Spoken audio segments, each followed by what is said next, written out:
지난 시간에 이어서 오늘 또 교회에 관한 말씀을 드리겠습니다. 1994년 9월 21일 엽기적인 살인 행각을 벌인 7인조가 경찰에 검거됐습니다. 이름하여 지존파 사건입니다. 20대 청년 7명이 모여서 조직을 결성합니다. 그들은 4대 강령을 만들고 그 강령대로 실천을 합니다. 4대 강령이 뭐냐면, 첫째, 우리는 부자를 증오한다. 잘 사는 사람들에 대한 증오와 또 이유 없는 그 적대감이 사건의 발단이 되었습니다. 강령의 두 번째는 우리는 각자 10억씩 모을 때까지 이 범행을 계속한다. 셋째, 배신하는 사람은 무조건 죽인다. 넷째, 아무도 믿지 않는다. 이 무시무시한 강령을 따라 그들은 자기들이 살았던 그 집 지하실에 철장으로 감옥을 만들고, 철창으로 감옥을 만들고, 사람을 죽이면 태울 소각로도 만들었습니다. 조직원 중에 김현양이 잡혔을 때 TV에서 그가 했던 인터뷰는 온 세상을 정말 깜짝 놀라게 만들었습니다. 그가 이런 말을 하죠. 내가 압구정에서 야타족을 한 명이라도 더 죽이지 못한 것이 참으로 후회스럽고 한이 된다라고 인터뷰를 했었습니다. 담력을 키우기 위해서 인육을 먹으며 더 많은 살인을 계획했다고 해서 세상에 충격을 주었습니다. 마침내 그들이 서울구치소에 입소되었습니다. 이 이야기는 당시에 이 서울구치소에서 교도관으로 근무하셨던 박효진 장로님이 그들의 구치소 생활을 간증을 해주셔서 알게 된 것입니다. 처음에 구치소에 들어오면 그들은 외부와 철저하게 고립을 시킵니다. 아무도 만날 수 없습니다. 면회는커녕 편지를 쓸 수도 없고 누군가가 보내온 편지를 전해주지도 않습니다. 신문도 잡지도 일체 금지입니다. 이들을 만날 수 있는 유일한 사람들이 교도관입니다. 교도관 가운데 김영석이라고 하는 분이 있었습니다. 나중에 이분이 목사님이 되셨습니다. 그분이 끊임없이 복음을 전하면서 그들을 위로하며 그들의 변화되도록 애를 썼습니다. 그런 중에 놀랍게도 김현양이 가장 먼저 복음을 받아들였습니다. 그가 애창한 찬송은 405장, 바뀌기 전 찬송입니다. 405장 나 같은 죄인 살리신입니다. 사람들은 김현양이 바뀐 것을 믿지 않았습니다. 그럴 리가 없다는 거죠. 그리고 다른 조직원 강문섭이 있었는데 21살이었어요. 이 문섭이는 조직원 중에 나이가 가장 어렸습니다. 아마도 나이가 어렸기 때문이었는지 이 김영석 목사님이 특별히 그를 아끼며 그의 생일 축하 파티를 열어주었습니다. 몇 사람이 모여서 케이크를 준비하고 문섭이의 생일을 축하하는 자리에서 해피 버스데이 노래가 끝나자 문섭이가 이런 말을 합니다. 목사님, 작년 내 생일 때는 죄짓기 바빴는데 올해는 사람다운 생일을 맞이하네요. 그런데 목사님, 내년에는 내 생일 없겠죠? 라고 말을 했어요. 그 말을 들은 사람들마다 가슴이 찡해졌습니다. 이 문섭이도 하나님을 알고 완전히 바뀝니다. 문섭이의 얼굴은 항상 퉁퉁 부어 있습니다.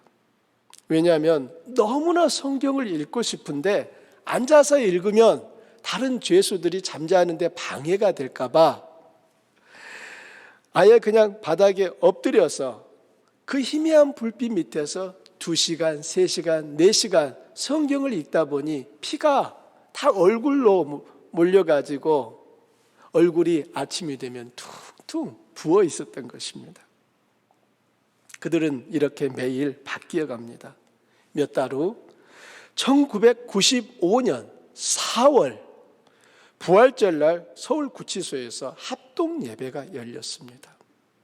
일반 재소자들, 사형수들, 외부 인사들도 다 합동 예배를 드리는데 그날 지존파 4명이 세례를 받았습니다. 할렐루야 아닙니까? 그리고 그 중에서 현양이와 문섭이가 김영석 목사님과 함께 단상에 올라서 특송을 불렀습니다. 사람들은 그 모습을 보면서 아니 저 짐승 같지도 못한 사람들이, 못한 놈들이 정말 바뀔 수가 있구나라고 하는 것을 깨닫고 큰 감명을 받았습니다. 그리고 11월 2일이 되었습니다. 드디어 이들에게 사형 집행이 시작이 됩니다. 문섭이가 먼저 사형장에 올랐습니다. 절차를 다 마친 후에 문섭이가 마지막 자기 고백을 합니다. 제 눈이 열리게 해주셔서 너무나 고맙습니다. 나 같은 흉악범을 교정 교화시켜 주셔서 너무 감사합니다. 제가 보던 성경책은 우리 가족에게 꼭 보내셔서 우리 온 가족이 저처럼 예수 믿고 구원받게 해주시고, 제게 영치금이 아직 많이 남아있는데 저와 제 친구들이, 돈이 없는 친구들 화장할 때 화장비에 써주시고 나머지 돈으로는 성경책을 사서 저와 같은 많은 재수자들에게 나누어 주십시오. 그리고 목에 밧줄이 걸렸습니다. 그 순간 문섭이가 만세반석 열리니 이 찬양을 부르기 시작하는데, 그 찬양과 함께 결국 덜커덕 하고 2시 55분에 형이 집행되었습니다. 그리고 정확히 9분 후에 사망이 확인되었습니다. 잠시 후에 김현양이 들어왔습니다. 평상시와 똑같은 차분한 모습으로 둘러선 교도관들과 또 예수님을 믿는 교도관들을 향해 목례를 하고 자리에 앉았습니다. 인정신문 절차를 다 마치고 마지막 고백을 합니다. 억울한 희생자들에게 정말 죄송합니다. 제 죽음으로 사죄하겠습니다. 진심으로 뉘우칩니다. 저는 인간도 아니었는데 이제 겨우 인간으로 돌아왔습니다. 고맙습니다. 5명을 죽였으니 5명을 살리는 마음으로 제 모든 장기를 누군가에게 다 기증하겠습니다. 다시 한번 고맙습니다 라고 고백하고, 그의 목에도 밧줄이 걸려 이 땅을 떠날 때까지 즐겨 부르던 나 같은 죄인 살리신 그 찬양을 부르다가 덜커덕 하고 그도 숨을 거둡니다. 그들의 손에 억울하게 희생된 사람들의 입장에서 보면 그들은 용서받을 수 없는 죄인들입니다. 맞습니다. 사형당하는 것이 마땅합니다. 그들이 죽는다고 죽은 사람들이 다시 돌아오지도 않습니다. 결코 그들을 변호하려고 이 말을 하는 게 아니에요.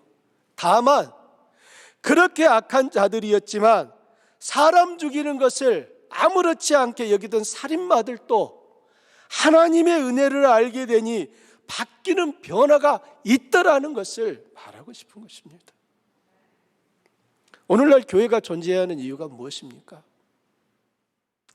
교회는 지금도 이 땅에 계속되고 있는 하나님의 역사, 하나님의 은혜, 그리고 그 은혜 앞에 바뀌지 않는 영혼들이 없다는 것을 알고 그들이 구원받을 수 있도록 복음을 전하기 위해 존재하는 것 아니겠습니까? 우리는 너무나 선명하게 알고 있습니다. 무엇을요? 예수 그리스도를 믿어야만 구원받을 수 있다는 사실을 알고 있습니다. 그러나 예수님을 아직 믿지 않는 사람들 중에서는 아직 그 사실 자체를 들어보지도 않았고 들었어도 믿지 않기 때문에 주님을 여전히 거부하는 사람들이 있는 것입니다.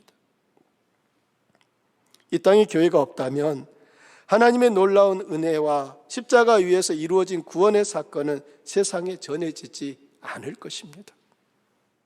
그런데 사람들이 일반적으로 교회에 대해 가지고 있는 3가지 오해가 있습니다. 첫 번째 오해는 교회를 천국, 완성된 하나님 나라로 생각하는 것입니다. 그러나 교회는 완성된 하나님 나라가 아닙니다. 하나님 나라의 일부분입니다. 예수님이 공적 사역을 시작하실 때 맨 처음 하신 말씀이 뭔지 기억나실 겁니다. 회개하라, 천국이 가까이 왔느니라. 세례 요한의 첫 말도 똑같았습니다. 회개하라, 천국이 가까이 왔느니라였어요. 이 말씀에서 보듯이 예수님의 주된 관심은 이 땅에 교회를 세우는 것이 아니라 하나님 나라를 세우는 것이었습니다. 하나님 나라는 어떤 지역이나 물리적인 장소나 건물을 의미하는 것이 아니에요. 하나님 나라는 말 그대로 하나님의 다스림, 하나님의 통치가 이 땅 가운데 나타나고 실현되는 것을 의미합니다. 따라서 성경을 읽을 때 하나님 나라는 하나님이 통치하시는 나라라고 이해해야 합니다. 즉 하나님의 백성들을 통해 하나님의 다스리심이 실현되는 것을 하나님 나라라고 부릅니다. 그것이 어디든 하나님 나라가 임하면 그 결과 교회가 세워지고 다시 교회를 통하여 하나님 나라는 더 확장됩니다. 신앙을 탄압하는 공산국가든 무슬림의 땅이든 관계없이 하나님 나라가 이루어지는 곳은 어디든지 교회가 세워집니다. 하나님 나라는 현재 여기서 이루어지고 있으며 미래에 완성될 것입니다. 하나님 나라는 우리가 모여 있는 바로 이 자리에 이미 임했습니다. 현재와 미래 중 어느 한쪽이라고만 규정할 수는 없어요. 예수님이 제자를 파송했을 때 그들은 교회가 아니라 하나님의 나라를 전파했습니다. 즉 하나님의 통치를 전한 것입니다. 예수님은 하나님의 손을 힘입어 귀신을 쫓아내었으며 그것이 하나님의 나라가 임한 증거라고 말씀하셨습니다.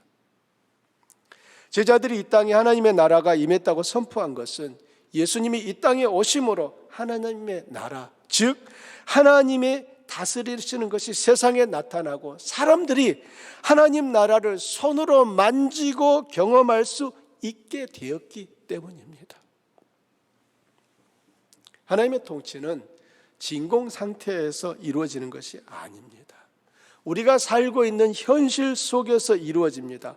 때로는 눈물 나고 아프고 사는 것이 힘들고 고단한 삶의 자리에서도 이루어집니다. 하나님 나라는 편안하고 좋고 모든 것이 행복한 그 순간에만 하나님의 나라가 이루어지는 게 아니라는 말이에요. 하나님 나라는 내가 살아가는 내 삶의 바로 그 자리에서 지금도 여전히 이루어져 가고 있는 것입니다. 그렇다면 하나님의 나라는 내 삶의 자리에서 어떻게 이루어질까요? 자신의 삶을 하나님이 다스리시도록 내어드리고 준비하는 사람들을 통해 이루어집니다.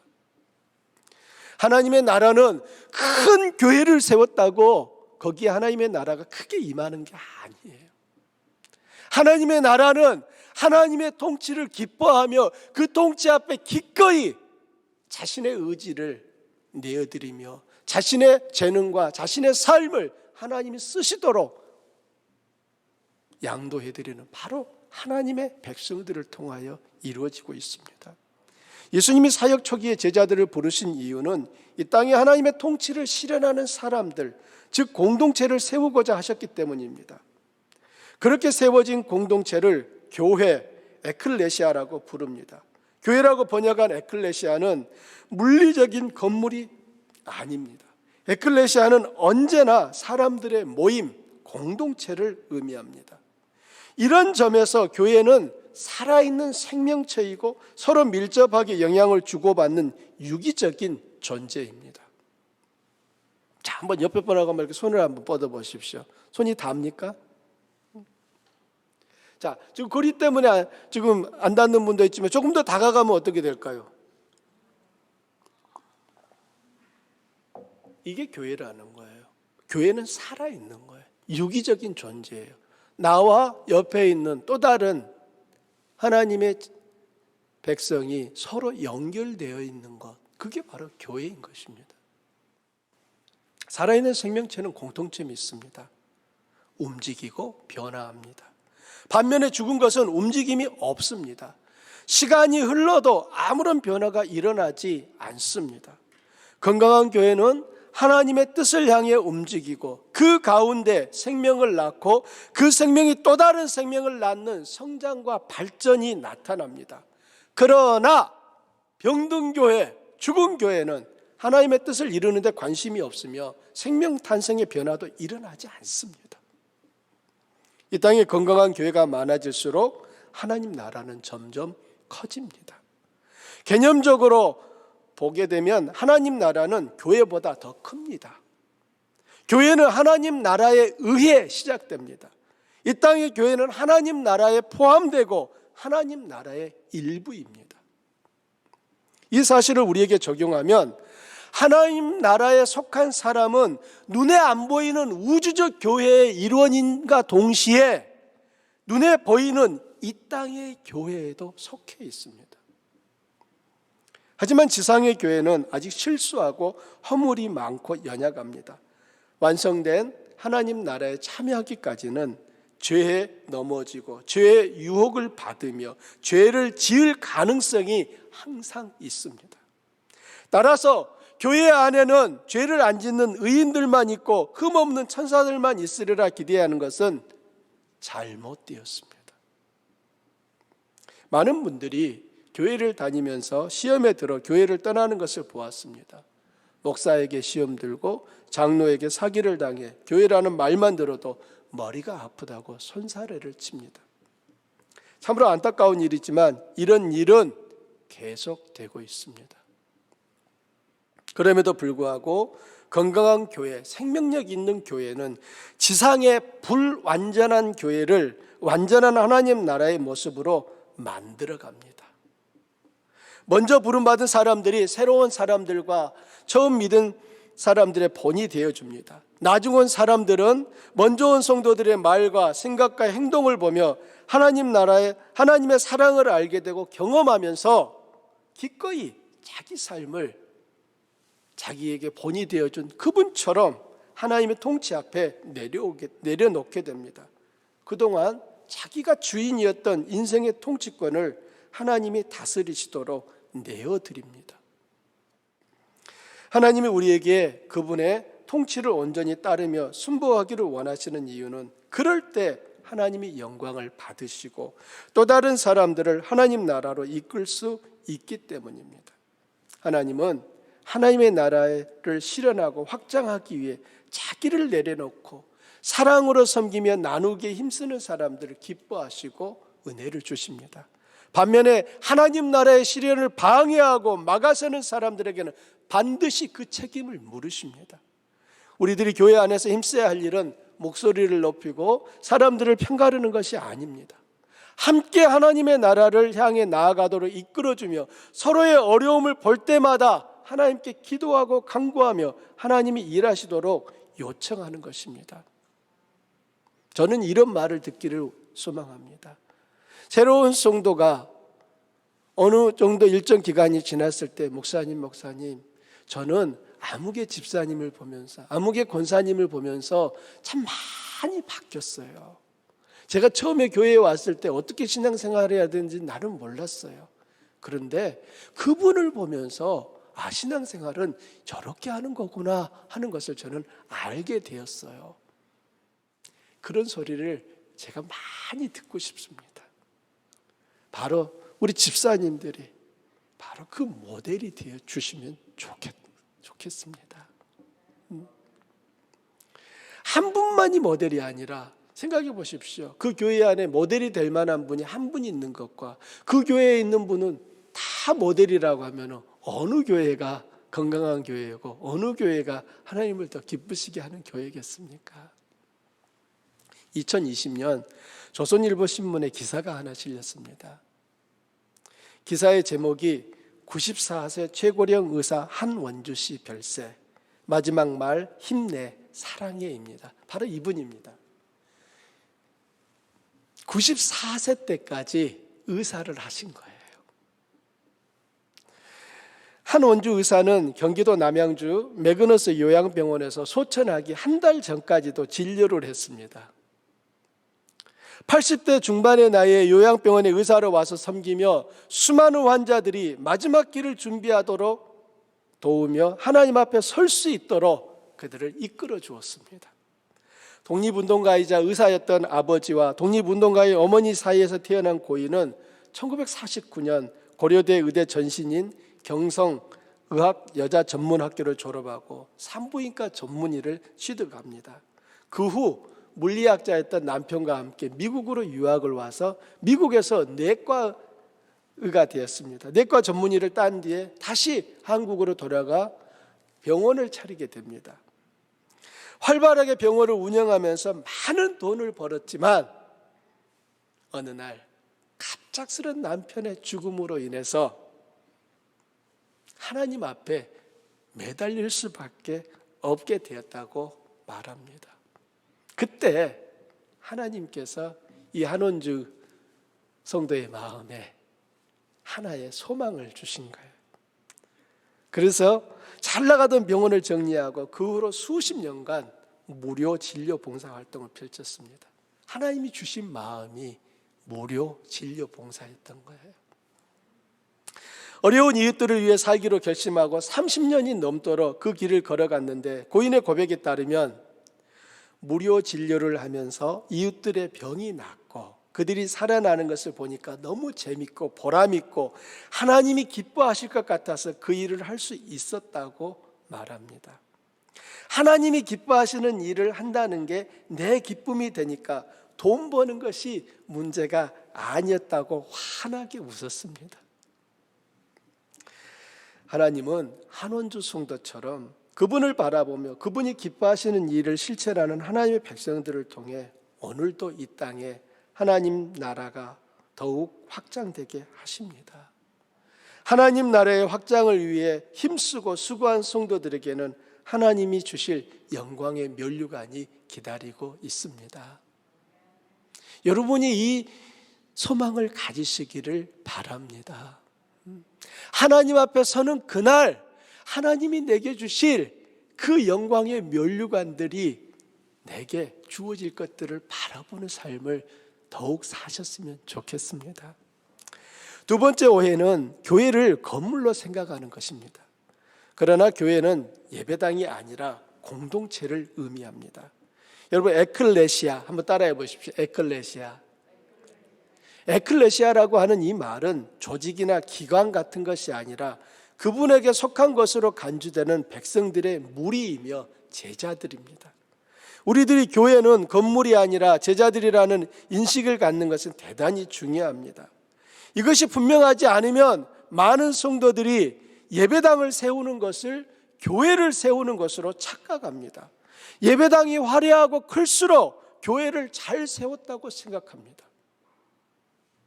이런 생각이 잘못되었음에도 불구하고 우리들의 의식 속에는 교회 건물이 교회라는 개념이 박혀 있는 것을 쉽게 확인할 수 있습니다. 일반적으로 성도들이 하는 말을 들어보십시오. 와, 당신도 우리가 조금 전에 지나쳤던 멋진 교회를 봤어요? 대단하네요. 저 교회는 내가 지금까지 본 교회 중에서 제일 큰 교회네요. 또는 오늘은 교회가 너무 춥네요. 여기 있다가 내 엉덩이가 얼어붙겠어요. 우리가 무심코 일상 속에서 하는 말들입니다. 그런데 이 말 속에는 교회와 교회 건물을 동일시하고 있는 것이 나타납니다. 신약학자인 그레이돈 스나이더는 말하길 초기 교회들은 한결같이 가정집에 모였다. 주후 300년까지는 먼저 교회당으로 지어진 건물이 존재하지 않았다고 합니다. 주 300년이 되기 전까지는 이건 교회 예배당이다 라고 지어진 건물이 없었다는 거예요. 역사 속에서 그리스도인들의 모임 장소를 에클레시아는 교회라는 말인데요.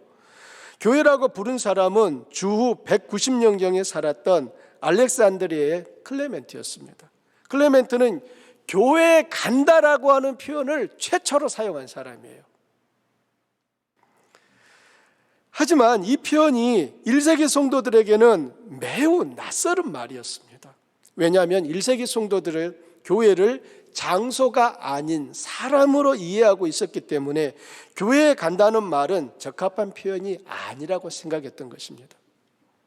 신약 성경에는 에클레시아라는 단어가 114번 등장하는데 전부 다 사람들의 모임을 가리킵니다. 영어의 처치라고 하는 단어는 헬라어 큐리아콘에서 유래했는데 그 의미는 주님께 속하다는 뜻이에요. 그런데 이 말에 하나님의 집이라는 의미가 덧붙여져서 건물을 지칭하는 것으로 이해되었습니다. 앞에서 클레멘트가 교회에 간다는 표현을 처음 사용했다고 말씀드렸는데요. 클레멘트가 말한 교회에 간다는 의미는 예배를 위해 특별한 건물에 간다는 뜻이 아니었습니다. 그리스도인들이 그들의 모임을 위해 사용했던 개인 가정집을 지칭하는 말이었습니다. 즉 클레멘트는 교회에 간다는 의미를 그리스도인들의 모임에 간다는 것으로 말했던 것입니다. 따라서 우리들이 그렇다면 교회 건물을 지칭할 때는 뭐라고 표현해야 될까요? 따라해 보십시오. 예배당, 교회당. 예배당이나 교회당이라고 표현하는 것이 맞습니다. 제가 한국에서 사역했을 때 이 광주 동명교회는 그 당시에 역사가 70년이 넘었어요. 지금 이제 80년이 넘었겠네. 그런데 그 교회에는 교회에 우리가 흔히 말하는 그 교회 건물 앞에 뭐라고 써 있었냐면 동명교회 예배당 이렇게 써 있었어요. 동명교회라고 쓴 게 아니라 동명교회 예배당이라고 써 있었다고요. 이게 정확한 표현인 거예요. 교회 건물을 지칭할 때는 예배당 또는 교회당이라고 하는 것이 맞고요. 교회라고 할 때는 같은 믿음을 지닌 공동체를 의미하는 것으로 이해하는 것이 바람직합니다.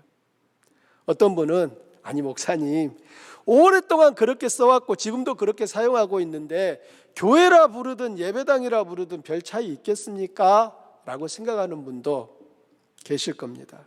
그런데 우리가 교회 건물을 교회로 생각하는 개념을 바꾸지 않는다면 우리는 성경을 읽을 때 많은 부분을 곡해하게 될 것이고 그렇게 되면 우리는 주님의 가르침에서 상당 부분 벗어나게 될 위험이 있습니다. 다시 정리합니다. 교회는 건물이 아니라 믿음의 공동체를 말합니다. 교회는 언제나 개인보다는 공동체 개념을 가집니다. 구약 성경은 이 점을 이스라엘 백성과 하나님 사이에 맺은 언약을 중심으로 보여줍니다. 언약으로 인해 하나님은 이스라엘 백성에게 하나님의 백성이라는 특별한 의미를 부여하고 하나님은 자기 백성인 이스라엘에게 약속과 함께 요구도 하십니다. 하나님의 약속과 요구 역시 언약을 토대로 제시되는데 이스라엘이 언약의 요구에 충실하면 하나님이 공급하시는 은혜와 복을 누리게 되지만 만일 언약의 요구에 불충실하면 하나님의 징계와 심판을 받게 됩니다. 안타깝게도 이스라엘은 언약의 불충실함으로 인해 그들의 땅에서 쫓겨나고 하나님의 임재를 상징하는 성전은 파괴되고 세계 속에 뿔뿔이 흩어지게 됩니다. 이것이 바벨론 포로기입니다. 그런 중에도 하나님은 언약에 충실한 남은 소수의 사람들을 내 백성이라고 부르셨습니다. 예수님 역시 잃어버린 양을 찾으러 오셨다고 말씀하는데요. 이때 잃어버린 양은 한 마리의 양이 아니라 적은 무리의 양을 의미합니다. 자, 중요한 건 여기 있어요. 한 마리의 양이 아니라 적은 무리의 양이라고요. 잃어버린 양이라고 하는 그 단어 속에는 개인이 아니라 공동체라고 하는 의미가 포함되어 있습니다. 시편 118편에 버린 돌이 모퉁이 돌이 되는 예언도 공동체 개념을 포함합니다. 건축자들이 버린 돌이 모퉁이 돌이 되어 건물이 지어집니다. 모퉁이 돌은 건물을 세우고 유지하는 기초석입니다. 어떤 건축자도 모퉁이 돌만 놓고 공사를 끝내는 사람은 없습니다. 모퉁이 돌을 놓았다는 것은 모퉁이 돌을 통해 서로 연결된 건물을 지을 거라는 암시입니다. 여기서 건물은 공동체를 의미합니다. 이와 같이 교회는 건물이 아니라 공동체라는 것을 알면 우리의 관심은 바뀝니다. 어떻게 해요? 교회 건물을 짓고 유지하는 데 열중하기보다는 어떻게 하면 공동체를 건강하게 세울 수 있느냐에 더 많은 관심을 쏟게 됩니다. 사랑하는 주안의 가족 여러분, 우리는 훌륭한 예배당을 준비하는 것보다 각 사람을 온전한 하나님의 사람들로 세워가는데, 그리고 각 사람이 서로 연결되어 건강한 공동체를 이루고 아름답게 서가는 데 더 마음을 쏟아야 합니다. 이건 우리가 반드시 붙들어야 될 방향이고 가치입니다. 우리는 훌륭한 예배당을 준비하려고 하는 게 아니에요. 훌륭한 예배당보다 더 중요한 것은 각 사람을 온전한 하나님의 사람들로 세우는 것입니다. 나도 하나님의 사람들로 서가야 될 뿐만 아니라 내 옆에 나와 함께 공동체 안에 들어와 있는 내 지체가 하나님의 사람들로 굳건하게 설 수 있도록 도와주는 역할을 각자가 해야 되는 것입니다. 교회에 대한 세 번째 오해는 교회의 주인을 목사, 장로라고 생각하는데, 교회의 주인은 예수님입니다. 이것은 교회의 소유권에 대한 부분입니다. 교회의 주인이 예수님이라는 인식을 분명히 가지면 교회의 주인은 목사라고 또는 장로라고 생각하지 않을 것입니다.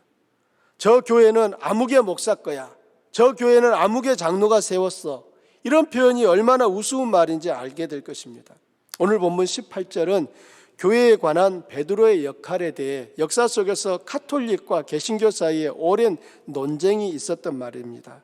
18절을 함께 읽을까요? 18절입니다. 시작.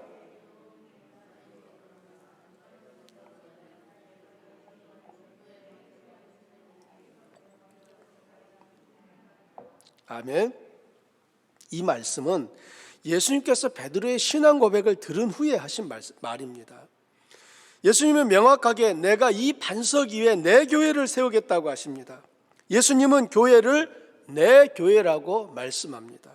제자들 중 어느 누구의 교회라고 하지 않았습니다. 내 교회입니다. 즉 예수님이 교회의 주인이라는 의미입니다. 만일 예수님 외에 자기가 교회의 주인이라고 주장하는 사람이 있다면 그것은 다 잘못된 것입니다. 교회를 자기 것이라고 주장하는 사람들의 공통점은 교회를 건물로 생각한다는 것입니다. 18절에서 예수님은 이 반석 위에 내 교회를 세우겠다고 하셨는데, 주님이 말씀하신 반석이 무엇이냐에 대해 의견이 나뉘어 있습니다. 로마 가톨릭교는 반석을 베드로라고 주장합니다. 한 걸음 더 나아가 예수님께서 천국 열쇠를 베드로에게 주셨으니 베드로가 첫 번째 교황이라고 합니다. 이렇게 말하는 이유는 교황 제도가 사도적 계승을 따른 것이라고 주장하고 싶기 때문입니다. 이에 대해 개신교는 예수님이 말한 반석은 베드로를 의미하는 것이 아니라고 합니다. 반석은 예수님 자신이거나 또는 베드로의 신앙 고백이라고 주장합니다. 그럼 어떤 해석이 맞을까요? 마태복음의 세계적 권위자인 R.T. 프랜스 교수에 따르면 예수님이 언급하신 반석은 예수님 자신이나 베드로의 신앙 고백이 아니라 베드로 개인으로 보는 것이 옳다고 말합니다.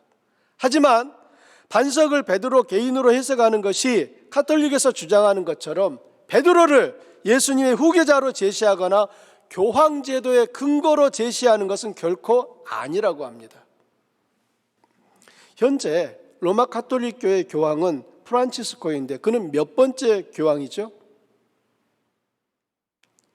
266대 교황입니다. 266대 교황이라는 것이 무슨 의미입니까? 그동안 수많은 교황들이 있었다는 뜻이고 수많은 교황들이 죽었다는 의미입니다. 예수님은 결코 교황 제도를 생각하신 적도 없고 베드로를 일대 교황으로 임명하신 적이 없습니다. 베드로 또한 자신을 일대 교황으로 생각해 본 적이 없습니다. 아마 천국에 갔을 때 베드로 보고 교황님 하면 베드로가 깜짝 놀랄 거예요. 아마. 누구 찾냐고 물어볼 겁니다. 그런 적이 없어요. 그러므로 이 반석 위에 내 교회를 세운다는 말씀의 의미는 앞으로 주님의 교회가 세워지는 데 있어서 베드로가 기여할 역할을 암시하는 것으로 이해해야 합니다. 반석이 가지고 있는 중요한 기능은 건물을 세울 때 견고한 기초를 제공하는 것입니다. 후에 베드로는 반석과 같은 역할을 합니다. 사도행전은 교회가 든든히 서가는 데 있어서 베드로가 어떻게 반석의 역할을 하는지 보여줍니다. 베드로는 예루살렘의 제자들이 믿음 안에서 견고히 서도록 붙잡아주고 예루살렘 교회가 사마리아인들과 이방인들을 하나님의 백성으로 받아들여야 할지 말아야 할지 의견이 분분했을 때 베드로가 질서를 잡아줍니다. 베드로는 마가의 다락방에 임한 하나님의 성령, 하나님이 자신들에게 성령을 부어주신 것처럼 사마리아인들에게도 이방인 고넬료의 가정에도 성령 부어주신 일을 언급하며 이후 교회에서 유대인과 사마리아인과 이방인 모두가 함께 하나님을 예배하는 공동체가 되어야 함을 합법적으로 열어줍니다. 만일 베드로의 이런 기여가 없었다면 오늘날 선교라는 단어는 존재하지 않았을 수도 있습니다. 따라서 우리들이 생각해야 하는 것은 반석의 의미를 베드로로 볼 것이냐 아니면 베드로의 신앙 고백이라고 할 것이냐 이렇게 따질 것이 아니라 교회는 예수님의 교회라는 흔들리지 않는 인식과 교회의 주인이 예수님이라면 교회는 예수님에 대한 바른 믿음의 고백과 더불어 하나님의 뜻을 이루는 것이 되어야 한다는 것입니다. 힘 있는 어느 개인이나 집단이 주인으로 행세하는 교회가 아니라 온전히 예수님이 주인이 되시는 교회가 되어야 한다는 것입니다. 18절에서 기억해야 할 중요한 단어는 내 교회입니다. 예수님은 내 교회, 교회의 머리, 교회는 그리스도의 몸 이런 표현을 통해 당신이 교회의 주인임을 분명히 밝히며 제자들 사이에 계급이 지어지는 것을 경계하셨습니다. 야고보와 요한이 예수님의 좌우편에 앉는 우월한 지위를 요구했을 때 그들을 책망하시며 겸손을 품을 것을 가르치셨습니다. 예수님은 모든 제자들이 한 선생, 즉 자신을 선생으로 모신 형제들이라고 말씀하며 하나님 나라에서 가장 큰 자는 스스로 종이 되고자 하는 사람이라고 말씀합니다. 따라서 제자들이 주장할 수 있는 유일한 특권은 섬기는 것과 희생하는 것, 즉 십자가를 지는 것뿐입니다. 19절에서 예수님은 베드로를 천국의 청지기로 선언합니다. 열쇠를 쥐고 있다는 것은 베드로에게 권한과 책임이 주어졌음을 상징적으로 보여주는데 인상적인 것은 여기서의 이 열쇠가 열쇠 하나일까요? 여러 열쇠들일까요? 어떤 것일 것 같습니까? 내가 너에게 천국 열쇠를 주리니 라고 하셨는데 여기서 열쇠 하나겠습니까? 여러 개의 열쇠 뭉치겠습니까?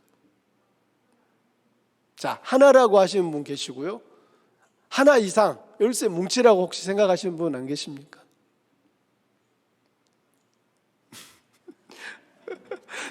자, 민주주의 교회예요. 여기서 이걸 잘 주목하셔야 돼요. 이게 굉장히 중요한 부분이거든요. 우리 한글 성경에는 열쇠 하나처럼 보여요. 하지만 원문을 보게 되면 헬라어를 보게 되면 열쇠들로 되어 있습니다. 복수로 쓰여 있다는 말이에요. 해석도 천국의 열쇠들을 내게 주리니 라고 해야 되는 거예요. 문자적으로 그대로 번역을 하자면 이것은 어떤 의미를 가지냐, 만일에 열쇠가 하나였다라고 하면은 그것은 출입문을 관리하는 문지기의 역할을 의미하는 겁니다. 그렇지만 열쇠들이라고 하게 된다면 이것은 하나의 출입문이 아니라 여러 개의 곳간, 창고를 의미하게 되는 거예요. 그렇기 때문에 여기서 열쇠 들이라고 하는 것은 문지기가 아니라 청지기라고 하는 것에 해당된다라고 하는 것을 우리가 알 수 있는 것입니다. 예수님이 베드로에게 주신 열쇠는 그가 주인이 아니라 청지기라는 의미입니다. 청지기가 하는 일은 그 집의 나머지 집안 식구들에 대해 권한을 가지며 주인의 뜻대로 집안을 관리하며 돌보는 책임입니다. 청지기는 때를 따라 식구들에게 양식을 제공해야 하는 열쇠를 맡은 사람입니다. 주님은 베드로에게 천국 열쇠를 주시며 네가 땅에서 매면 하늘에서도 매일 것이고 네가 땅에서 풀면 하늘에서도 풀리리라고 말씀하셨습니다. 베드로가 매고 푸는 권세를 받은 것인데 당시 유대인 랍비들은 이 매고 푼다는 의미를 그들의 가르침으로 이해하고 있었습니다. 따라서 베드로와 사도들의 가르침이 공동체 구성원들의 삶에서 기준이 될 거라는 의미인 것입니다. 어떤 사람에게는 하나님 나라에 참여하는 통로가 될 것이고 어떤 사람에게는 하나님 나라에서 쫓겨나는 것이 될 거라는 말입니다. 그런데 오랫동안 천국 열쇠와 연결되어 묶고 푸는 권세는 베드로가 무슨 결정을 하든지 하늘에서 그 결정대로 이룰 것이라는 의미로 해석되었습니다. 하지만 이 의미는 베드로가 어떤 결정을 하든지 하늘이 그 결정을 보증한다는 뜻이 아닙니다. 이것은 하나님의 보장에 대한 약속이 아니라 베드로가 하나님의 예정된 목적에 합한 결정을 하도록 이끄시겠다는 하나님의 인도하심에 대한 약속입니다. 그렇게 해석해야 하는 이유는 동사의 형태 때문입니다. 여기에는 미래 완료형 수동태를 쓰고 있습니다. 만일 동사의 형태를 단순 미래 동사로 표현했다면 그 의미는 베드로가 주도권을 쥐고 있고 하늘이 그 결정을 따르는 것으로 해석해야 맞습니다. 그런데 미래 완료 동사가 쓰인 것은 베드로가 결정한 내용은 이미 하늘에서 결정되어진 것이라는 의미가 담겨 있습니다. 즉 결정권자는 베드로가 아니라 하늘입니다. 베드로는 하늘 아버지가 계획한 결정을 그대로 실행하는 신실한 청지기가 되어야 한다는 것입니다. 저는 개인적으로 주안교회 주인은 아직 예수님이라고 확신합니다. 그런데 제가 아직이라는 표현을 쓴 것을 주목해 주십시오. 아직은 지금이라는 의미죠. 지금은 예수님이 교회의 주인이시라는데 모두 동의하고 있지만 후에는 바뀔 수도 있다는 우려를 나타내는 것입니다. 이것이 쓸데없는 우려로 끝나길 간절히 바랍니다. 이것이 쓸데없는 우려로 끝나려면 우리 모두가 끊임없이 주안교회의 주인은 예수님이라는 고백을 지켜내야 하고 주안교회는 하나님의 뜻을 이루는 일에 게으르지 않아야 합니다. 그러면 주안교회는 어떻게 예수님이 주인이시고 하나님의 뜻을 이루는 교회가 될 수 있을까요? 저는 그 길은 우리 주안교회가 소망하는 7가지 비전을 실천하는 것이라고 생각합니다. 7가지 비전은 단순히 하나의 구호가 아닙니다.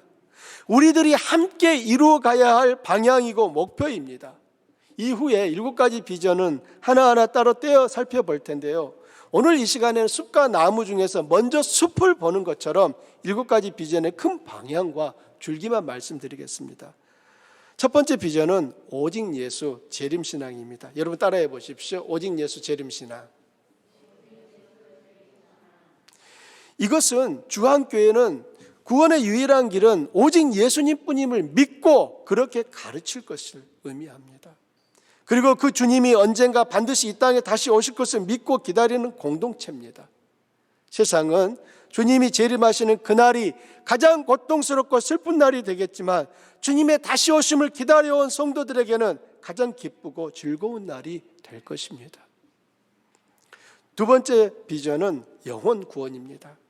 따라하십시오. 영혼 구원.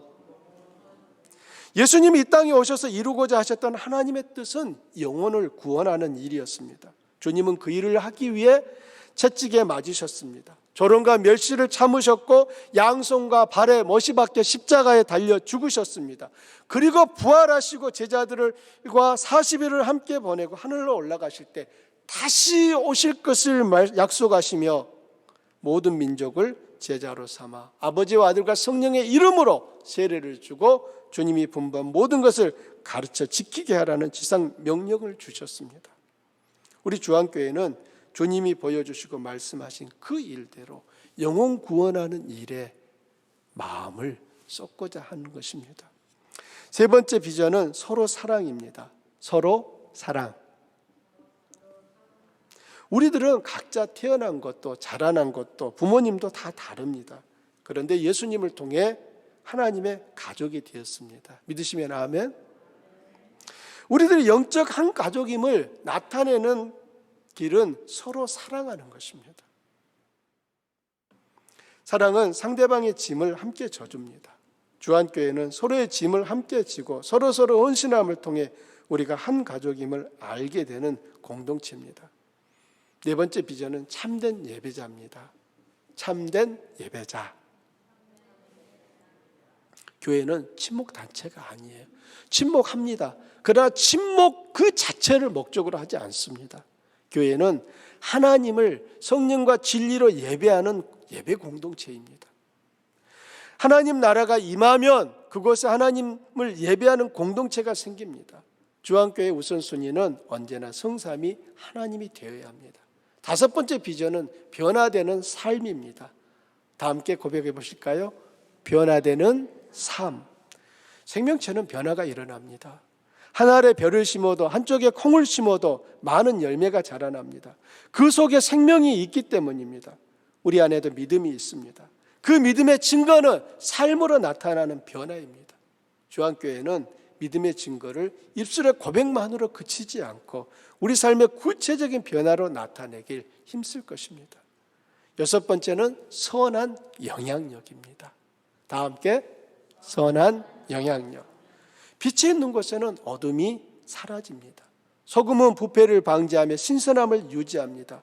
이렇듯이 주안교회는 빛과 소금처럼 이웃들에게 선한 영향력을 나타내어 세상의 구원과 회복을 이루어내는 공동체를 지향합니다. 마지막 일곱 번째는 영원한 소망입니다. 영원한 소망. 우리 모두 알고 있어요. 반드시 세상을 떠날 그날이 다가오리라는 것을. 그 후에 우리 모두는 영원하신 하나님과 우리 주 예수님 앞에 서게 될 것입니다. 한 번 죽는 것으로 끝나지 않습니다. 반드시 주님을 만나게 됩니다. 주안교회는 이 땅에 살면서 영원한 하나님 나라를 소망하며 하나님을 만날 준비를 하기 원합니다. 너무 늦게 준비해서 후회하는 것이 아니라 아직 기회가 남아 있을 때부터 준비해 나가기를 원합니다.